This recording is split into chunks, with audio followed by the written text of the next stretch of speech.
What do you remember about your first trip to the Gaza Strip? Well, I went once in 2010. Yeah, at the time when Hosni Mubarak was the president of Egypt.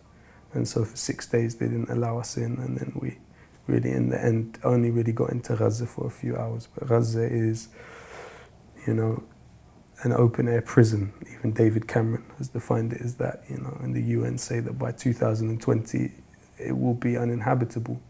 So we are looking at really one of the most... It's the capital of Gaza? No.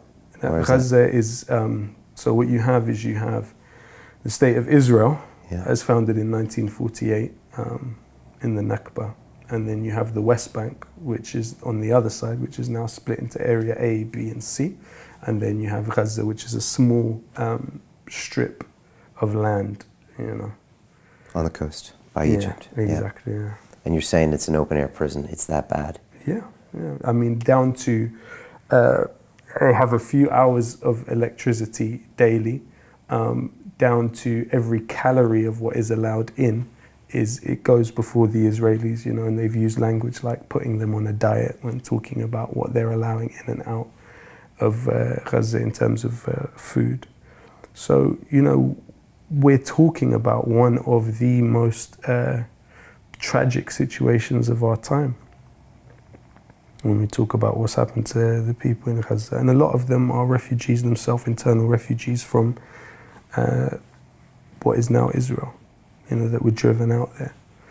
It used to be under Egyptian jurisdiction until 1967, when it fell under Israeli occupation, direct occupation, and supposedly they pulled back when Ariel Sharon took out the settlers, but the fact is that it's still digitally occupied, it's still occupied by sea, it's occupied by air, it's occupied by land in terms of what can come in and come out. And, you know, people are, you know, just... it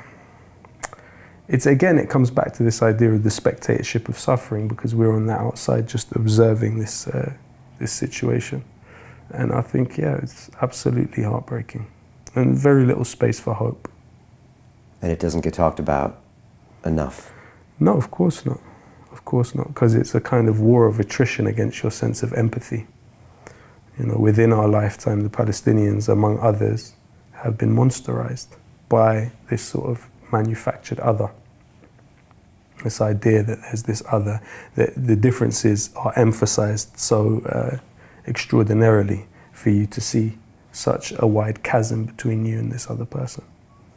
Jimmy Carter had some very harsh things to say about, you know, the dual state and the segregation of this. And I wouldn't say harsh things to say. I would say fairly tame. Okay. But that's since he's come out of the presidency. Yeah. You know, when he was the president, he was really responsible for seducing the Egypts into surrendering their army to US domination, which really took the Egyptian military out of the